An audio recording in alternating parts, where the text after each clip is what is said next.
on then. So, but yeah, I will be posting it on YouTube. So Okay. if you want to get all dolled up, Well, wait. Let me might get as well. at least okay, one more. I have too many. There we go. All right. I've got like a big softbox one that is like I do. so I great. thought Yeah. I had. Anyway, it's ridiculous. My setup is, yeah. I dig your background though. Looks good. Thank you. I totally ripped it off from President Obama when he had his Oh, white that's right. shelves. I'm like, Yep, oh, I'm that's going to right. do white shelves. Yep. So yeah, Love that. with Great. all Well, the I'll things. do a little intro of you and we'll get going. Great. All right. 3, 2, 1. Today I have Bruce Reyes-Chow with me. Bruce, you are a speaker and writer on topics of faith, culture, politics, race, and technology. You're also an ordained minister in the Presbyterian Church of the USA, the Peace USA. Work with some good folks in that world. But you also, in addition to all of that, recently released an incredible book called Everything Good About God is True: Choosing Faith. I'm so excited to chat about the book. But before we get into all of that, Bruce, who is Bruce Reyes-Chow to Bruce Reyes-Chow? Oh, that's a good question. It's very early in California right now, so he is waking up and still has his radio voice on. Love it. So Bruce Reyes-Chow, third generation Filipino Chinese, born and raised in Northern California. He him pronouns, 3 kids, spouse, a couple of dogs. I do make my way in the world. I pastored for a long time, did a church plant in San Francisco, a progressive multicultural Presbyterian church plant in San Francisco. And then I work with congregations now and help them through difficult transition times. I Hmm. love helping churches move through conflict well. And so we call it a bridge pastor now. So I do that. And then I speak and write and give thanks every day that my wife's job gets us healthcare so I can do all these other things that feed me and The hopefully real breadwinner it is your is. wife, And right? every time I'm like, people are like, well, I want to do that. I'm like, well, do you have somebody that can help you with the terribleness that we don't all have healthcare? Because like if we didn't have that for my life, I would not be able to do all Right. of these other really kind of creative things. But I managed to be able to make a way in the world through writing and speaking and um, trying to do good things. So here we are. Love it. Love it. So obviously, this book, "Everything Good About God Is True," is very much a book about for people who maybe are deconstructing or rethinking about their faith. This book is really more of kind of the constructive approach of what is it that I actually do believe. A lot of us Yeah. had a journey or a part of our journey where we're like, all right, I know I don't believe that, and I don't believe that. But what do I actually believe? And so this book is here to help that. I'd love to, before we kind of dive into all of that, I'd love to hear just more a little bit about your own spiritual journey. Obviously, it's maybe slightly different than a lot of people that might have grown up in like conservative evangelicalism and went through the whole like deconstruction thing or whatnot. But yeah, can you talk a little bit about your own spiritual Sure. journey and how it, in some ways, might be similar and different from a lot of other folks who might be interested in a book like this? Yeah. So some people, words are terrible, but progressive mainline folks are going to read this book and like, yeah, we know. I mean, it's a lot of what we have grown up. I certainly write it differently and present it differently, all those kind of things. But so I Totally. grew up in a Presbyterian, born and raised in a Presbyterian church that's historically Filipino. So it Hmm. was started out of the Central Valley farm worker strikes and Oh, wow. in Stockton, California, and we are pretty sure that at some point the denominations got together in some cafe in Stockton and divvied up all the ethnic groups, like the Methodists. Because if you look at Stockton, like the Presbyterians got the Filipinos, the Methodists got the Latino. I mean, it was Oh, very interesting. interesting. I don't know if that meeting ever happened, but it certainly feels like we were divvied up, which is fine. The Presbyterians have a long history in the Philippines. So I grew Okay. up in that, but they didn't put Filipino in its name because they knew that the part of Stockton where I grew up in was a poorer part of the city, and the immigration trends were going to shift all the time. And Hmm. so it is a church that is organically multi-ethnic. It was progressive before I knew what a progressive church was. We had, same-sex couples in the church. It was just part of how I grew up. So Wow. I didn't know I was in a progressive church until I moved out of that space and to visit other Presbyterian spaces or other churches. And they're like, "Oh, you're at that progressive church." And I was like, "Well, I kind of just know it as church, but Yeah, it's just okay." Just so that and so I grew up in that setting. I had female pastors throughout my entire time there. I mean, it was that world, and I never, even in college, through high school and college, pretty regular attenders, and active in youth group and did all the things. Never got involved with any of the parachurch organizations, any of that. So I've always been adjacent to friends and colleagues who have lived through kind of this more conservative, evangelical, toxic, terrible, whatever, how you want to describe that. So I never had to deconstruct to the extent that I know some folks have. I've certainly deconstruct in other ways, which I think everybody should. But mine, it's kind of, I kind of think about it as like, oh, we actually created a faith experience that we want people to experience. Huh, we can Mm, actually do that. And that's what I grew up in. And I'm super grateful for that, for those who, came before me and helped to nurture that. And so that's where I come out of. I come out of just a very progressive mainline theological space that was expansive more than it was confining. And that has informed my theology and my life ever since. mm. Well, you mentioned that there were some things that you kind of had to deconstruct. What were some of those things? Just Yeah, because obviously there, maybe things like hell, or obviously like LGBTQ people or right. women in leadership. Like those are things that you didn't necessarily have to deconstruct. And I Correct. would imagine a lot of people reading the book probably are like, wait, wait, wait, wait. I had to deconstruct all of that. But Yeah. what were some of the things that you did have to deconstruct? So you at least have like some sort of empathy or relationship to that Right. deconstruction Right. story. Yes. We were perfect, so there was not no.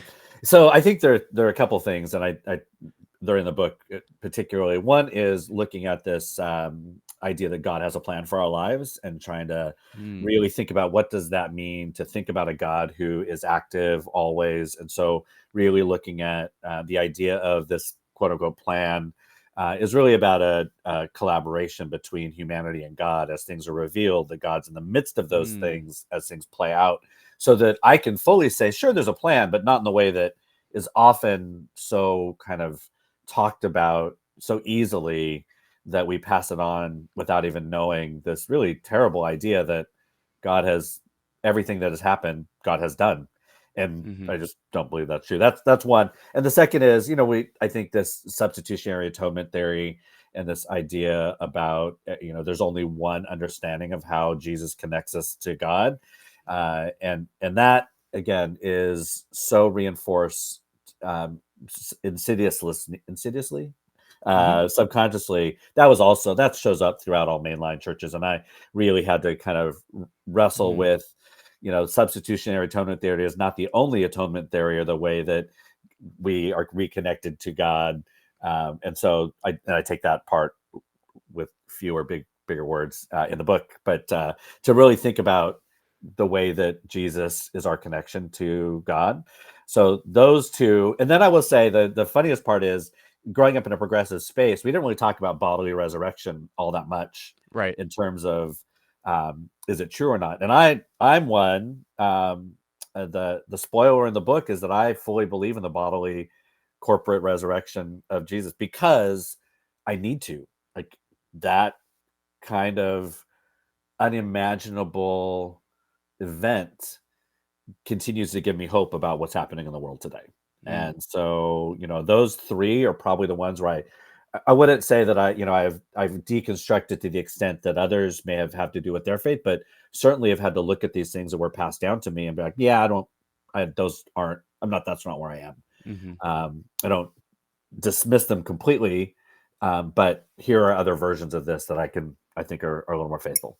hmm I would imagine you wrote this book with at least the intended audience, or at least one of the intended audiences, being a lot of people that did grow up in like conservative, evangelical kind of Christianity, where they're having to deconstruct even more things than obviously you had to growing up.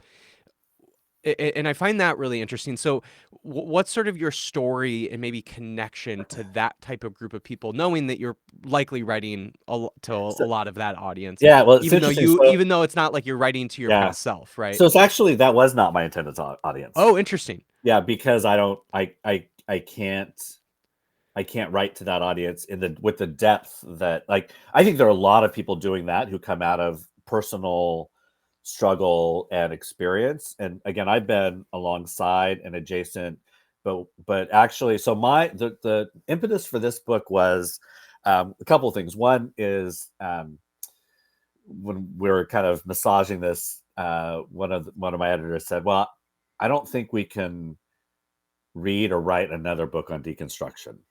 Like we don't want to do that. So what is next?" So it is a little bit of, here's one way to think if you've gone through that.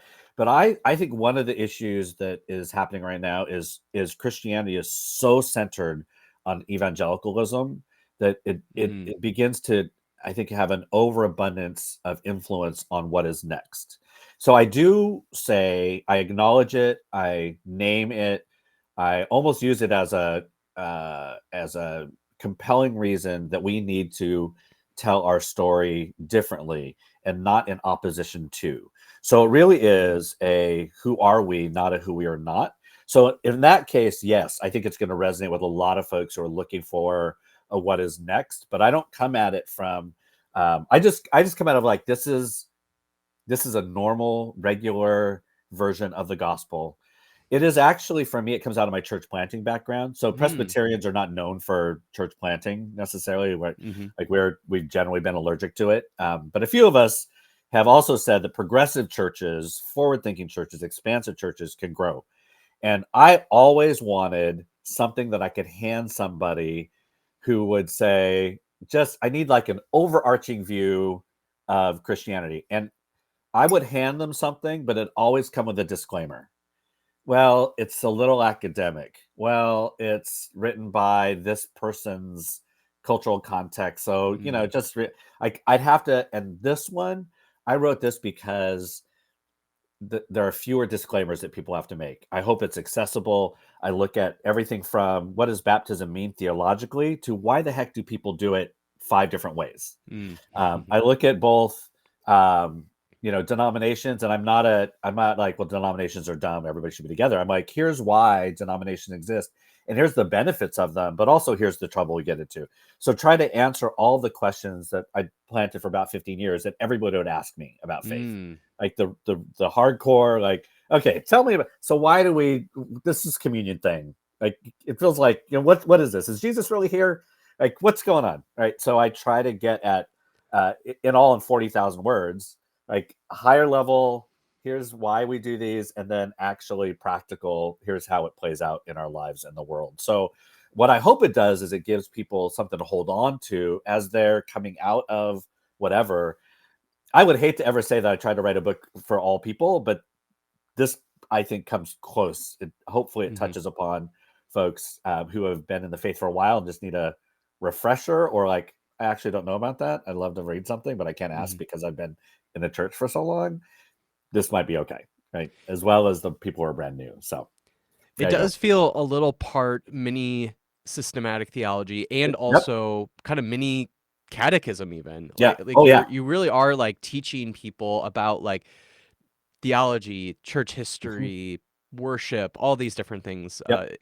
all aspects of the Yep. church and in Christianity. And questions at the end. Like, it's not a curriculum, so any curriculum people out there, don't at me, because it's not at all like meant to be anything. But part of it is like, well, what are the 2 questions I hope people ask as an individual in a group at the end of this that might be helpful as they're Mm, forming their own? It's based off of a faith statement that I had written, years ago, and have been massaging over time, and that's how it's kind of formed, and that's the shape it takes. So it's totally a systematics book, except obviously we don't call it that. But right. yes, that is, yeah, very much so.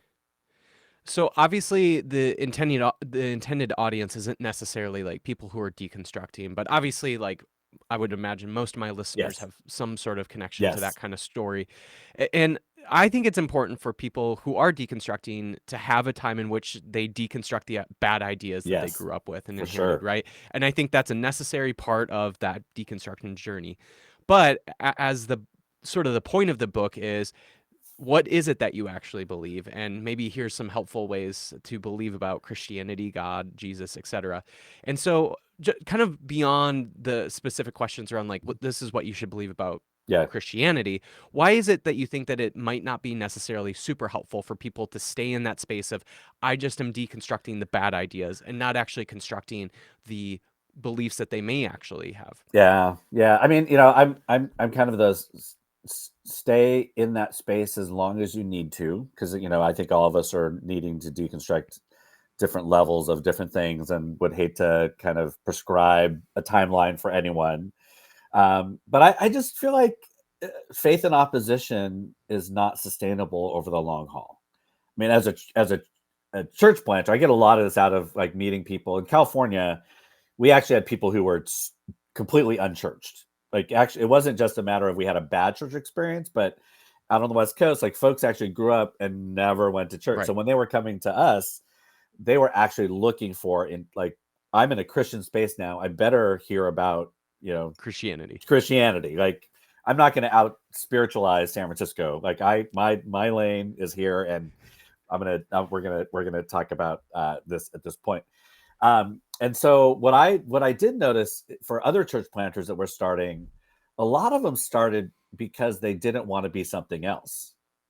They were started out of either a church split, or they were, and I'm talking about progressive spaces, and even, I guess, conservative spaces, because they were formed in opposition.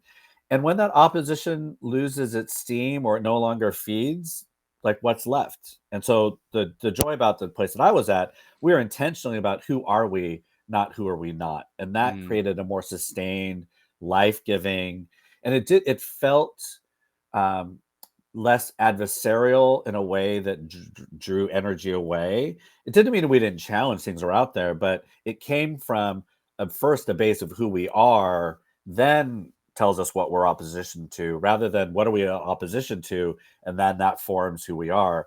I just found that knowing who you are first is a much more life-giving, sustainable way to approach faith, um, and that's really where I'm hoping this book helps to get folks, is that, yeah, you're never going to lose those places that have left these marks on your life, but we can't let those define you, center so much that it right. defines the very nature of your faith. Again, those are always going to be with you, but there's something more if you think about, gosh, who can we be? What does it mean to be expansive in our theology, Mm-hmm. and not constricting? And I Mm-hmm. think those are liberating for the soul. So there you go. Mm-hmm. Yeah, I remember when I first started having those kind of doubts about my faith and started deconstructing. And obviously, again, I was in that place of rejecting these certain ideas. But then it wasn't really, I mean, I guess I had encountered people like Brian McLaren and Nadia Bolz-Weber, and Sure. you know the names. And they were certainly helpful for me to construct a better kind of Yeah. Christianity. But it really wasn't until I went to seminary and started learning about like process theology and liberation theology and all these other kinds of theologies where I'm like, wait, that's actually what I Yeah. believe. Yeah. And that was really helpful for me to then start actually constructing what I actually do believe. And obviously, I'm in the very much in the Christian space doing all of that. And also, I know people that deconstruct and then they find themselves outside of Christianity constructing beliefs outside of Christianity. Maybe they go to Yep. Buddhism or Judaism or wherever it might be, right? But they actually start constructing. And so one of the things that I always encourage people is, take the necessary time that you need in order to reject the beliefs, the bad beliefs. But whether it's in Christianity or not, I happen to be somebody who really encourages it to be in Christianity. But if it's not, Yeah. go find a Exactly. place for you to actually construct the things that you do believe in the world, whether it's political beliefs, ethical beliefs, theological beliefs, personal beliefs, whatever it might be. Yeah. Construct those things. I Well, just I think and it's a helpful space to be in after you've taken that necessary time to reject the bad beliefs. yeah, and folks who come out of that more conservative evangelical space, like what you just said, right, is like world rocking. You mean Right. it's okay for me to think outside Christianity? Whereas I grew up with that, right? So I talk about that in the book a little bit. I was like, just to be clear, if you're reading this, Jesus is not the only way to connect to the holy and the divine. Mm. And so, making sure that so there's like a little whisper and nod to that group as I go through, that I may I speak of this as if this is normal, and I think I'm trying to normalize these things, but knowing that there may be a few places that I might be like, what did that what, and trying to kind of reinforce this idea. No, no, no, no, no. It's okay. It's okay. That these are beliefs that Christians have held for a long time. So it's not as if I'm not coming up with anything new, Hmm. but maybe telling the story a little bit differently, and Right. hopefully in a way that folks can hear a little bit Yeah. differently now. Well, I definitely actually want to talk a little bit later on about the historical diversity of Christianity Yeah, and the fact that, yeah, you really aren't saying anything new, yeah, but important nonetheless. Before we get into that, yeah, I want to hear a little bit more about your ideas of God. Obviously, again, you're kind of taking all these different types of theological topics and providing different ways that Christians have believed about these things and what you personally believe. One of the ideas that I often hear from people that deconstruct is their idea of God. That, that's one of the things that often is deconstructed. A lot of those of us who grew up in conservative evangelicalism think of God as kind of this like guy in the sky that is like controlling everything and is both wrathful and merciful. But can you talk about your idea of God that you want to construct and propose, yeah. that might be a way better idea of God? Yeah. Um, Gosh, I remember it's so easy to be smug as a mainline person. I tell you, sometimes we like, oh my gosh, do people really think that? And then, you hear about the pain and trauma that has caused people around their faith and their life and how they live in the world. And it makes me sad. Um, so again, you'll hear whispers of nodding to that experience, that I don't think God is this, chess playing, grandmaster sitting up there moving us around, but that God is one who co-collaborates with us, and that there are things that and not everything that happens. State this very clearly. Actually, my editor had to say, you need to stop saying the same phrase over and over again. Was basically something, something along the lines of, God does not control everything. Like, God does not make every piece move, and because I think I tell a couple stories about, in times of trauma, people for some reason feel like they can say, well, it's part of God's plan, or those kinds of things. And I, have had trauma in my life. I remember my brother-in-law being shot and killed, and somebody saying, well, that's somehow part of God's plan, we just don't understand. I'm like, well, that's bull. Like, that's Mm. not the God that I believe in. Doesn't say that this is part of a plan. Some things just crappy happen in the world, and that's one of them. And God's plan now is, how do we work with God as this moves forward? So I'm about a God in that regard, who is with us in all that happens. So God is always present, and our role is to figure out what are God's intentions and hopes for us as our lives are revealed and as our lives move forward. And that's where this plan piece comes more into play. Is God has intentions and hopes. We don't always know what they are, but our role is to figure out what those might be, and we hope they align with those hopes and intentions more often than not. So I have a Hmm. God that works with us and walks alongside, in whatever language we want to use for that. I believe in a God that's expansive. Again, this idea that God only speaks to humanity through Jesus, I just simply don't believe. Now, that's how God speaks to me, and I'm clearly in Christian spaces, and I love when people experience God through this person known as Jesus, and teaching and death and resurrection.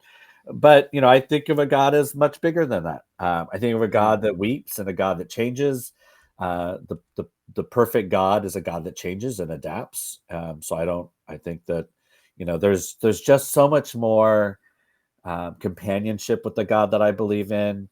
Um, yeah, I mean, I hope that's helpful. I mean, those are some of Yeah. the No, things about God that I believe in. so Yeah. if it sounds very processy, your Mhm. your understanding of God, to me, and I'm the Presbyterian, the after all. yeah, that's right. No, any one of my listeners would know that it's going to be just a very processy kind of podcast. So it's no surprise that this is kind of a processy understanding of God. Yep. It is interesting though that obviously the Presbyterian tradition comes out of the Reformed tradition, Hmm. and so it's interesting knowing how different Reformed doctrine of God is from a more process understanding. I'm curious maybe how you sort of navigate knowing that there probably are people within your tradition that think about God very, very differently since they come from more of a Reformed understanding, whereas you've got a little bit more of this processy understanding Yeah. of God. Well, so I mean, I think there is, because I think what's happened, honestly, is that we've just gotten lazy about how we talk about God.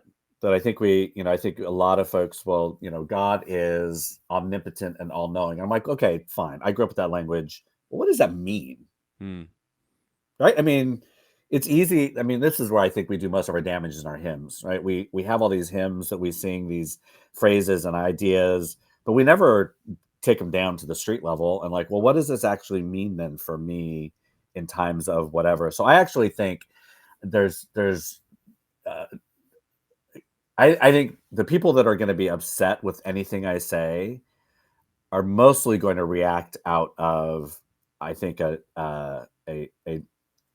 position about God and faith that is now forcing them to really think about what theirs means. Mm. And so, if I actually believe in an all powerful, omnipotent God, well, what does that even mean?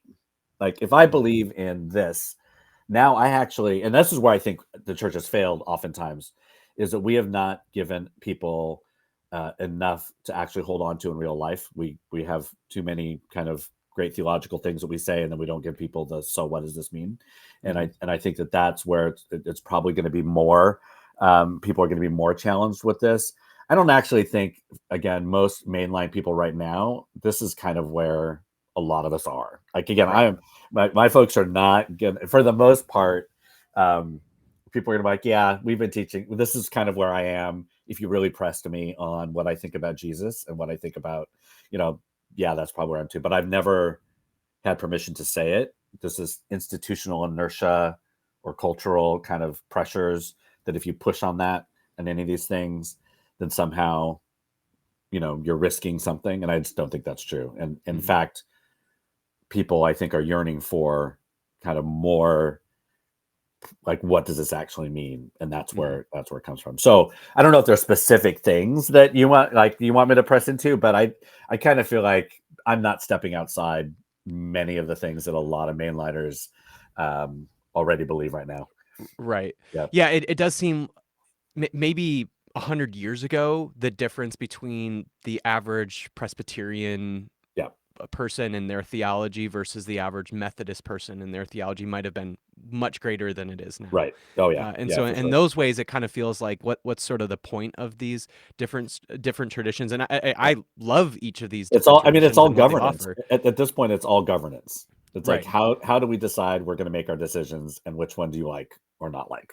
And, Right. Right. and ultimately, I mean, there may be a few things, the iota in homoousius and homoousius from the Lutherans and where's Jesus in community. But, Right. do the person coming into the church for the first time care about that? Have yeah, Eh, literally do not care whatsoever. Right. exactly. It's like, Yeah. you could fight wars over it if you want, but Totally. so yeah. It's interesting that you think in a lot of ways, a lot of the maybe average church person that you have worked with probably thinks about God in these ways because I often think, or at least the people that I interact with, that especially grew up in the more conservative evangelical world, when they start deconstructing their ideas about God, one of the things I often hear about, especially when I start talking about process theology, is oh wait, that's like actually what I want to believe about God, or that's what I've felt to be true for a while, and I didn't know that there was actually like a theological system that thought about God this way. And so it's interesting that it seems like a lot of mainliners might be sort of in that space, but they Mhm. may or may not know or be aware of process theology, and certainly that's the case for deconstructing evangelical people. And so I just think there's just so much potential Oh for yeah. especially in America, there's so much potential for this better understanding of God, or at least what I think to be a better understanding of God that happens to be, I think, pretty aligned with process thought. Oh yeah. No, I am. I mean, the biggest frustration I have right now in the United States in particular is one is that people have not been given the permission or the platform. I don't know why we haven't been able to speak about this, I think, very normalized understanding of who God is. But the biggest frustration is we've abdicated a national voice around this. I mean, the book starts with a little bit of taking us back to we write it in the first, like, if you're there during the insurrection and some other stuff, and all these things are going on, you know, I think the quote is, "It's time for us to speak the hell up," or something like that. But it frustrates me so much that this is not a radical way of thinking, but one that a lot of folks have just unleashed and, you know, figured out how to work together.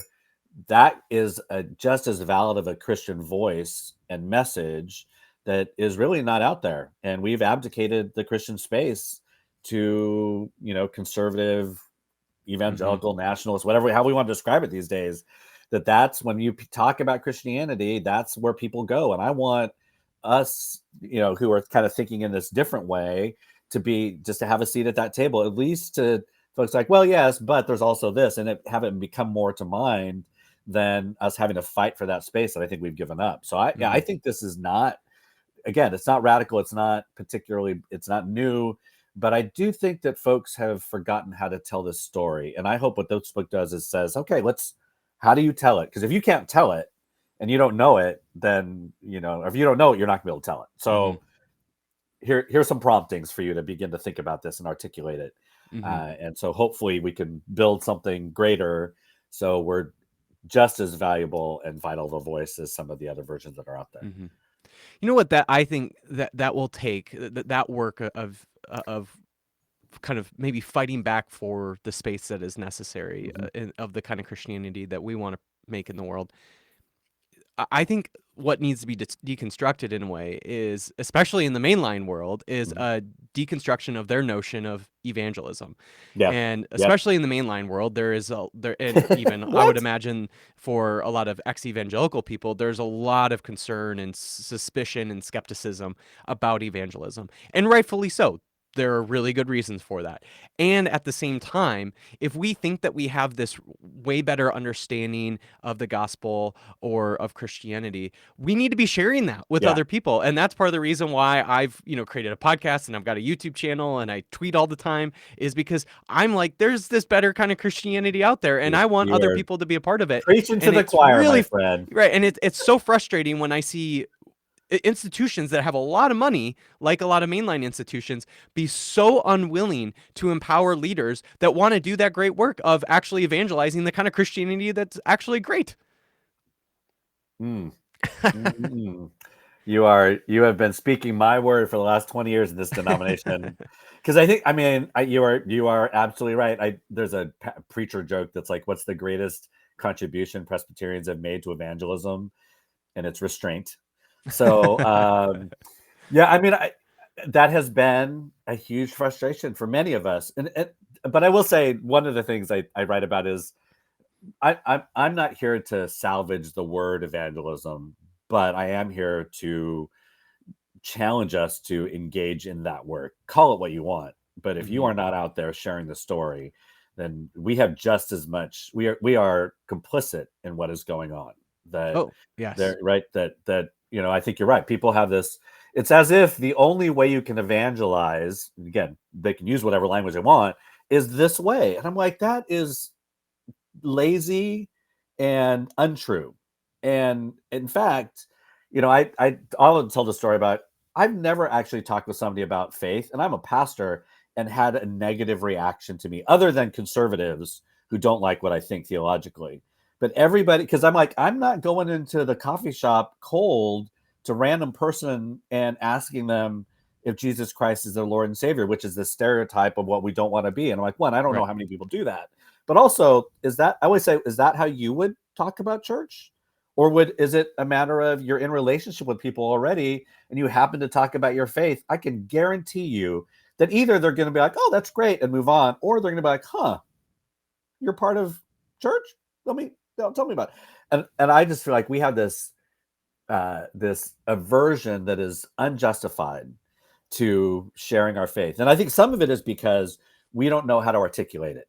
And what I'm hoping this book helps people to do. Yes. Is to like, okay, so maybe the reason I don't want to is because I actually don't know what I believe beyond these slogans of mainline Christianity. I actually need to know a little bit deeper about what those actually mean. Mm-hmm. And I'm hoping that this gives a little more permission to do so. We could do a whole series on why mainlines are terrible at evangelism. I would imagine so. One of the other things I love Yep. about your book is you really dive into ideas around sin. And again, obviously, that can be a little bit of a trigger word Yep. for a lot of people who grew up, especially in the world that I did of conservative evangelicalism. But I think having a robust view of sin is actually one of the most important constructive Yes. theological beliefs that we should have. And so I'm curious, like, what your understanding of sin is and Yeah. why you think that understanding is still important to have Yeah. and not actually just rejecting the notion of sin altogether. Yeah. Well, if any of the Presbyterians out there are mad at me about not being Calvinist enough, that is certainly where my I did not put worms of the earth in, which was Calvin's one of his things. But and it was interesting as I was writing this, and I did the version of where I would write and then send it in, and write and send it in, and not do the all at once. And around the sin stuff, that was probably the one place where I had to be reminded about how some might read sin, especially those who come out of a much more, like in my tradition, we don't talk about it enough, and so was, I think my editors felt like I maybe was overcompensating for that, and it might come off with other people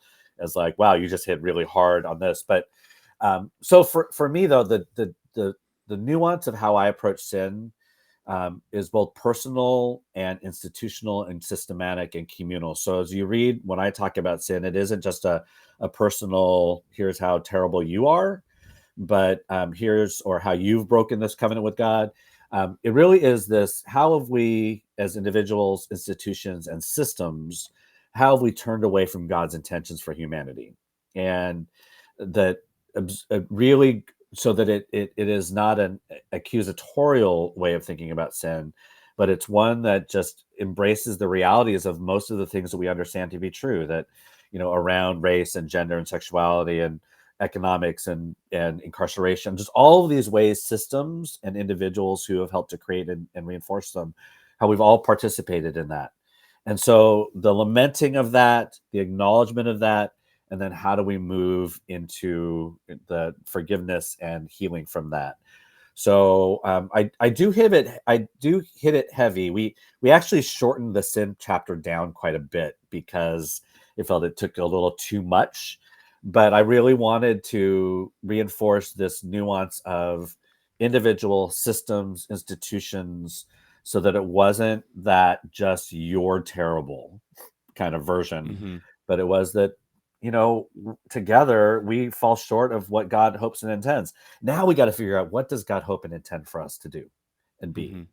And that's where I hope we move into kind of a much more engaging, enlightening, kind of rejuvenating space around our faith. So it's a turning away from who God intends and wants humanity to be, and a returning towards God's intentions is kind of how I look at it. Yeah, thinking about sin in these ways around like systematic injustice, it's even like non-Christian people talking about Yeah. injustice, like systemic injustice. It's like the way that they talk about that is not all that different No. than the doctrine of total depravity, right? Yeah. Which I think is the irony of all of that is, we get a lot of, especially in the mainline world, you get a lot of people who would totally believe sin as like systemic injustice, but they would never want to articulate it as like total depravity. But it's like, that's pretty much what you're articulating, is that we can't help but be complicit in these systemic injustices, and even at our best, we still are falling short. And I'm like, that's exactly what total depravity is, really. Yeah. No, I mean, I think that's part of, like, I certainly don't go into original sin. I don't touch on. I mean, I don't really believe in that. But it's this idea that we, without even knowing it, we participate in things that create harm into others. And I mean, I think it's woven throughout the book, this connection to one another, this both. And I grew up in a tradition, right, where communal relationship with Jesus Christ, we got totally, but personal relationship, not so Mm-hmm. much. And then you have others that it's all personal and no communal. Right. And I'm like, you can't do one without the other. And Mm-hmm. so there is, I hope, even through the sin part and all throughout, there is this woven kind of both and that makes more sense. I mean, it just makes more sense and makes us feel more whole. So Mm-hmm. yeah, there you go.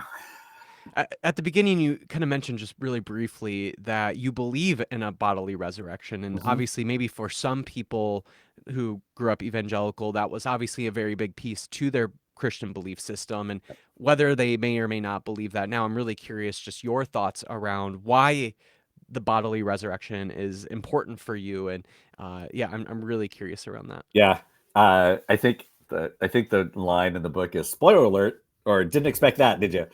Yeah,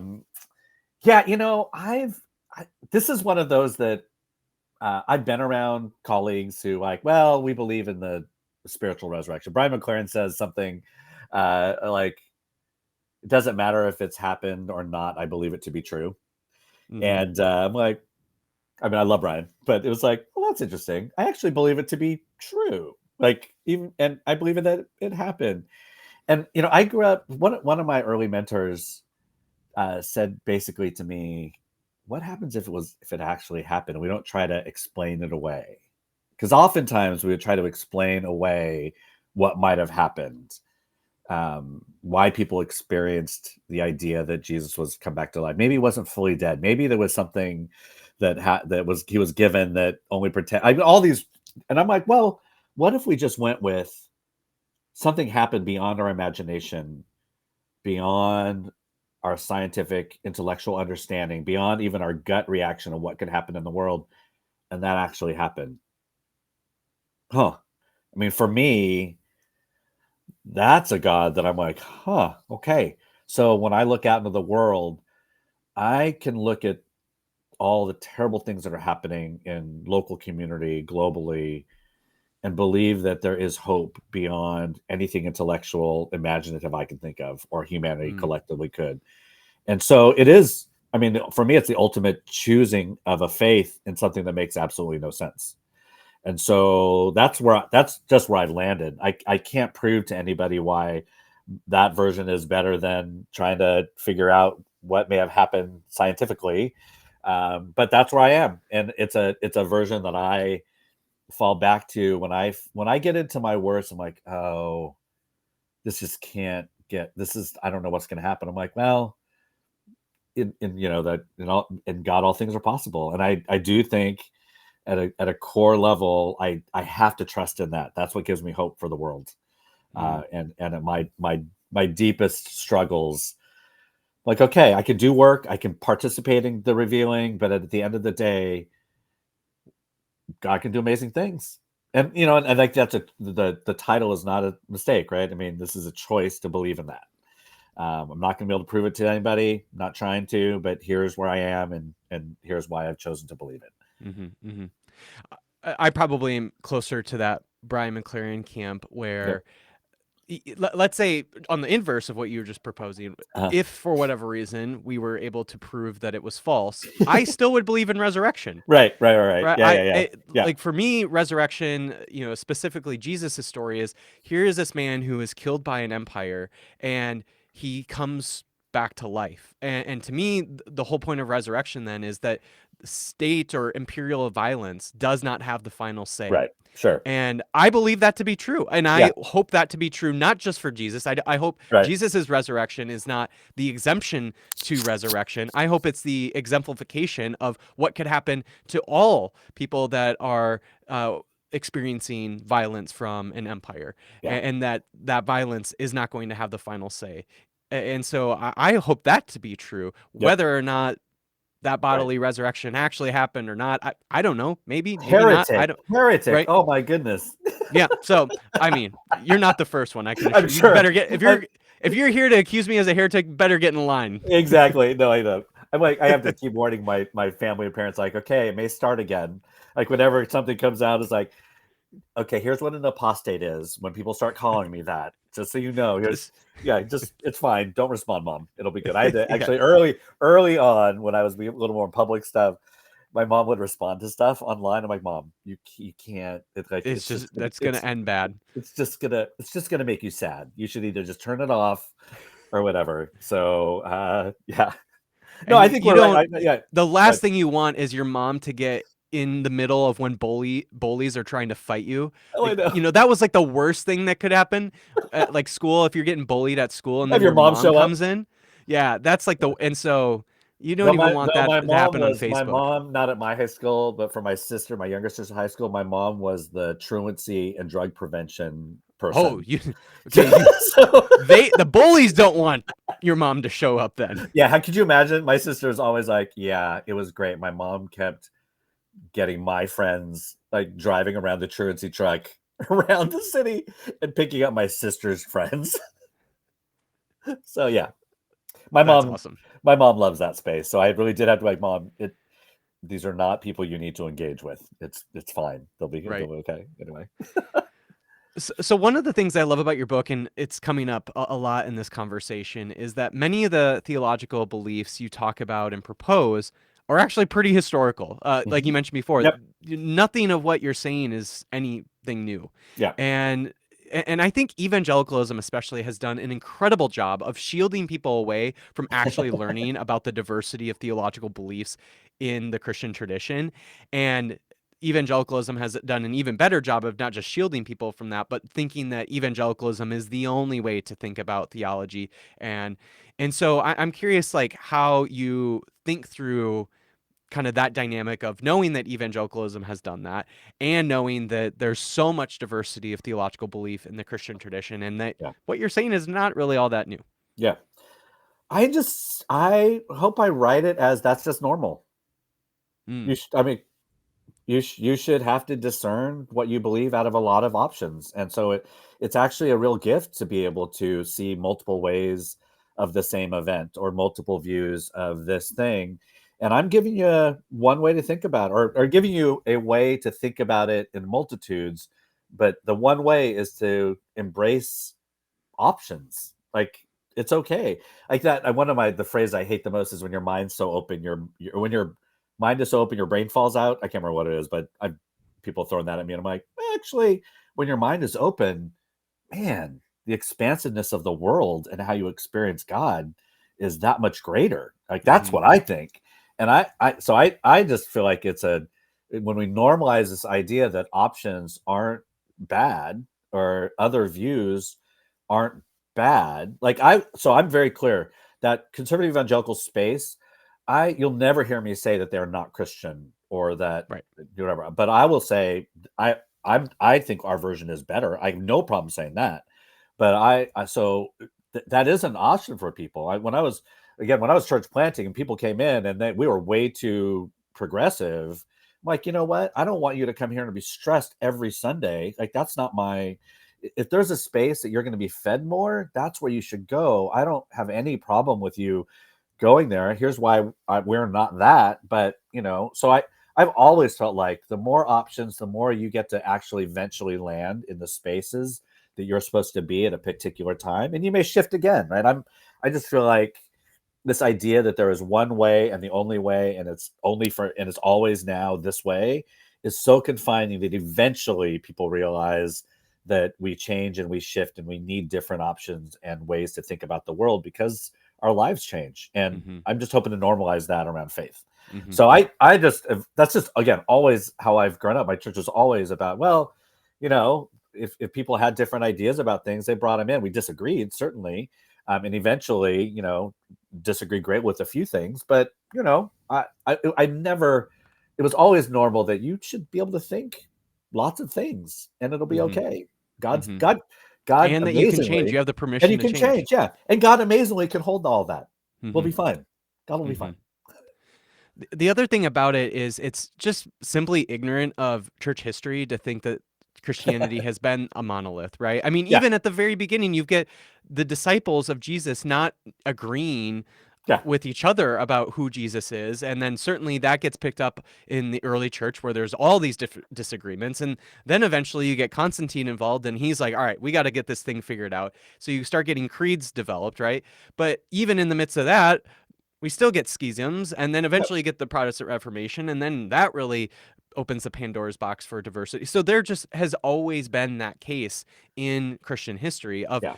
diversity of theological beliefs, and it's ignorant to believe that that's not the case. Well, and I think some folks would see that uh, as doubting something. Like what? Like you? Like so? Why?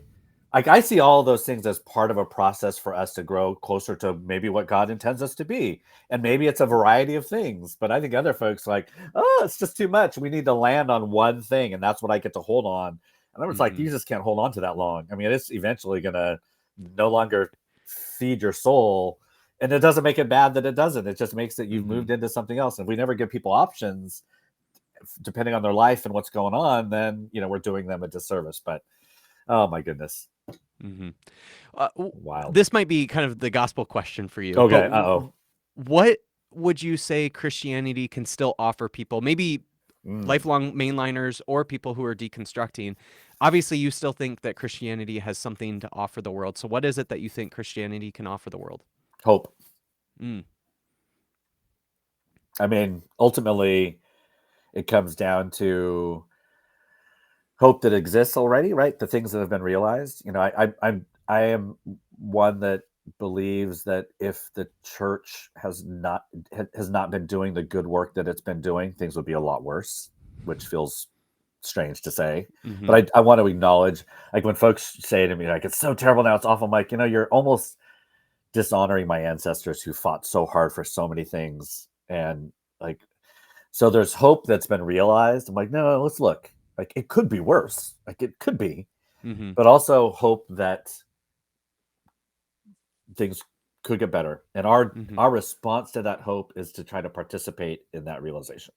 And I think that's energizing. I just feel like that goes like, okay, I can get up in the morning and I can do that. Like I can make this day matter, like because I'm part of something greater that is hopeful. And I just feel like, and that's where the for those who are exploring Christianity, I'm like, are we a resurrection people or are we not?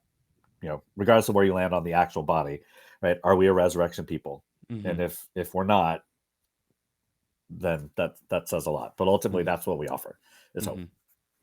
My answer is very similar, and I'm not one of these people that thinks like there was some sort of pure early church that if we can just get back to that, then we'll be great. But what I will say is the thing that gives me hope about Christianity is that the very first people who experienced this story of Jesus, of his life, his death, his resurrection, the very first people who experienced his story, the first thing that they did in response to that was they started sharing everything together. And that's the same story, the story that changed their lives and transformed their lives to share everything together. That is the same story we've got today. And I know that that story can still transform each and every one of us, where maybe we start sharing everything in common and live a different way in the world. I love it. And you've seen it happen, right? You can point to places where it's happened in modern day, right? And you can see where it's happening again. Like mutual aid is, the idea of, I mean, all these things that are coming out again or taking more of a forefront. I mean, I love it. Love it. What are some practical recommendations you would suggest to people who are deconstructing or lifelong mainliners that just like don't really know exactly what they believe about Christianity? What would you suggest are maybe practical recommendations for them to really start getting at constructing their own theological beliefs? Besides obviously reading your book, what are other practical recommendations you have? I think part of what I love about church is making people ask the question that everybody is asking, but nobody wants to ask. And so I think practicing that, I mean, if I actually think preachers are going to read this secretly and be like, oh, okay, this might be good. Right. But I encourage preachers in particular, ask the question you think everybody is asking in the room. Have the courage to do that right now. Ask the questions when we're recording this, right, what's happening in Gaza. Like ask that question and what does our faith have to say to that? Because that's what people are asking in the room. if it's about a theological concept, don't hide behind these kind of lovely words, but somewhere dive into, well, what does it mean for us to believe in this? So that would be for those kind of leadership people. The other Can I just say okay, something yep, along yep, those lines too? yep, yep, One of the things that I remember hearing all the time kind of growing up was that whether it's youth or the oldest person in your congregation, they're only at church for the community or whatever. And I think that's obviously a big part for why right, people go to church. But to think that our congregants, whether they're a little child or the oldest person in the congregation, aren't thinking theologically yeah, about these things and have those questions, but just don't really know where to go to kind of yep, flesh those ideas out. I think that just really does a disservice oh to yeah, those people, because I remember when I was a youth pastor, I've got 13-year-olds who are, experiencing their very first crush and their very first heartbreak in the world, getting their first zits, and they're also really curious, how should I think about sin, or how should I yeah, think about salvation? Those were exactly the same kind of questions that they were thinking about. At the same time, they were trying to figure out, oh shit, did my algebra assignment is due right now? exactly, I got to do. exactly. No, So yeah, anyway, yeah. exactly, exactly. No, I mean, I think one of the compliments I often get after I preach or speak, like, you're so real, and I'm like, what does that say about every other person you've heard speak to you? Like, what is that? Because I think I don't know, yes, congregations can sometimes be difficult and all those kind of things, but I actually think oftentimes we're scared because we may not know ourselves, and we've been uh, conditioned to believe that we do have to give even in mainline churches where we pretend we don't need to have the answer, we do have conditioned ourselves that we're supposed to be able to give some kind of answer that's going to solve the anxiety that somebody holds about a particular thing. And I just think we have to practice more asking the question, figuring it out together, being communal about discernment, all that kind of stuff. So I think for those, that's a practical thing I would do. The thing I would say for anybody though is to have these conversations with people who you trust to have these conversations with. And Mm, actually, I was just on a call with somebody, and we were talking about what you do when you're around a table. How would you start a conversation with your family if you haven't had the faith conversation before? And we're like, well, I'd say, we hardly ever talk about God. What do you think about God? mm, And to see where it goes. Like, who knows? Because people are thinking about it. mm-hmm. Like, what happens in the middle of your sermon or your middle of your worship? You decide, we're going to just halt everything. And I want to know your first reaction when I say Jesus was raised from the dead. And just see what people say and be comfortable with all of this stuff that people, I just don't believe it happened. Well, I mean, and just engage in how life-giving is that practice. And so the challenge for people is to engage in it, to ask the question, to be honest, to do it in a place that you trust. I think that's the other part, is to figure out a place where you can engage in these things in a space that you feel like you can actually engage. So I think there's a little bit of like figuring out, is this a safe place to do that? But Mm-hmm. I just have always, the practical thing for me is actually ask the damn question that you want to get at. Mm-hmm. And I actually, the only good can come out of it. I just Yeah. feel like only depth and texture can be added. Right. So, yeah. Well, I remember when I first started deconstructing, obviously I had all these questions, but given the fact that conservative evangelicalism makes it seem like it's the only kind of Christianity out there, I didn't realize that there were other Christians out there that had the same exact questions. Right. And so Yeah. when I started to encounter those Christians, I was like, great, I can Oh, actually start to either read how they think through these questions, maybe the written books, or maybe I can be in community and actually be in conversation with people about these questions. But it really changed my life when I realized the questions I was having are questions that other people have. and across the theological spectrum, right? We're not Yeah. not even just in a left or right or whatever. It's like, yeah, everybody's wondering what they think about resurrection, as we should, and let's keep talking about it, and it's okay to land in different spaces. And so what? And then what's the common thing? Like, what's the thing that then does kind of define this version or this stream or lane? Hmm. So Hmm. yeah, Love that. keep talking. So the tagline of my podcast is exploring, inspiring, and liberating theology. So Bruce, how do you hope this book inspires and liberates its readers? Oh my goodness. I hope it does give permission to normalize expansive theological thought. Just Mm, that this is just how it is. There's no great leap you should have to make to think about this more expansively and to think hmm. about multiple options. And one way is not the only way. Hmm. And for that to be normalized, I think do wonders for many of us and our institutions. Mm-hmm. Absolutely. Last question: how can listeners get connected to you and your work, and where should they get the book? Oh yeah, so you can buy the book and all the places that books are available. I am the bookshop is kind of where I go, just in terms of being able to support local bookshops. There's also great bulk discounts from Broadleaf themselves, so you can Heck kind yeah. of get that at 6 or more. You start getting a pretty big discount. So, Oh, nice. which is I did not realize that until now. But yeah, 6 or more, and it grows every time. Well, if So you're if you if buy you're a like pastor of a 5,000, church, yes, oh yeah, if you're a if you buy pastor of a church, I 5,000. think you should use this as sort of like a church membership thing or whatever. It, But I'm yeah, telling you, I'm waiting for the first person to write instant classic, because actually confirmation, lay pastor training, all of those things, that's not what it was built for, but in some ways, as trying to kind of give the sweeping thing, totally, yes, buy lots. Anyway, I'm B Reyes-Chow on all the socials, and then reyes-chow.com. So people tell me sometimes I couldn't find you, and I'm like, okay, I'm the only Reyes-Chow in the world. You didn't look very hard. So I'm very easy to find for good or bad. But B Reyes-Chow, I'm mostly active on Instagram, is probably my main one, and I'm somewhat active on the other ones, but that's kind of where I do most of my stuff these days. well, it's nice to know you're also a fellow, the only person with your name in the world. I actually I will say there is another Mason Mennenga in the world, but he is like not at all on the internet whatsoever. And so if there's a Mason Mennenga that you see on the internet, it's 100% me. So yeah, Well, Bruce, thank you so much for chatting about the book. I think it's awesome. I mean, truly, I thank think you. it's one of those books that really should be in a confirmation class or a church membership class or something. I really do think of it in that way. I think it's just so much more helpful than a lot of other things that, I would imagine other people are using for confirmation and church membership. Well, I So appreciate thank you that. so much for chatting more about it. I think it's going to be really helpful for a lot of people who, even those who are deconstructing. So thank you so much for writing it and chatting about it.